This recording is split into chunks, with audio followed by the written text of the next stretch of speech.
Rafa. Tô filmando.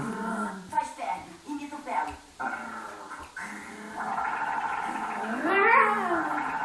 O que será que isso significa?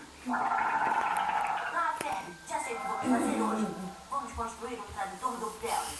Vamos finalmente descobrir o que isso significa. Tem gente que diz que ele é um ser irracional, mas de repente ele pode ter pensamentos profundos.